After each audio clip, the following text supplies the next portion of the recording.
اللاجئ الغامض في غمرة تعاطف إنساني نبيل.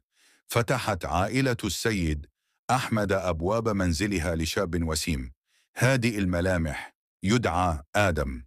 ادعى الشاب أنه لاجئ فقد عسره ويسره، عائلته وأوراقه الثبوتية، في أتون حرب أهلية طاحنة اجتاحت بلده النائي. قدموا له المأوى والطعام والدفء، ووعدوه بالدعم حتى يقف على قدميه من جديد.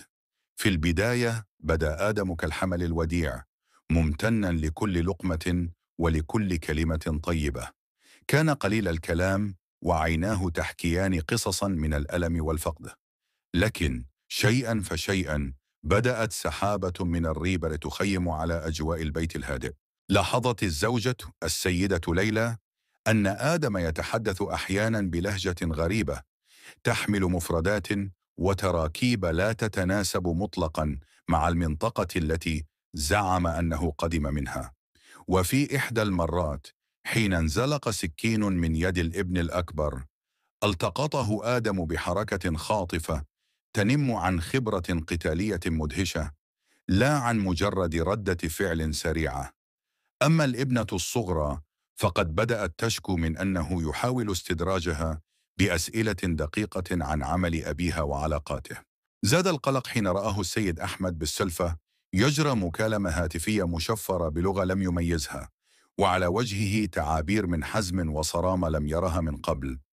وبدأ أفراد الأسرة يلاحظون علامات عنف مكبوت تظهر في نظراته الحادة أحيانا، أو في قبضته التي تشتد على الأشياء دون وعي. كما أظهر قدرة مقلقة على التلاعب النفسي يوقع بين الأخ وأخته، أو يثير شكوك الزوجة تجاه زوجها بإشارات مكروهة. تساءلت العائلة في خوف: هل هو حقا ذاك اللاجئ البريء المسكين؟ أم أنهم أدخلوا إلى حرم منزلهم جنديا سابقا تشرب العنف حتى النخاع؟ أو ربما مجرما خطرا هاربا من العدالة؟ والأخطر من ذلك، هل يمكن أن يكون جاسوسا مدربا له أجندة خفية يسعى لتحقيقها بدافع من الحرص والخوف المتزايد؟ وبعد ليال من التفكير والتشاور الهامس، قررت العائلة البدء في التحقيق السري في ماضي آدم المظلم.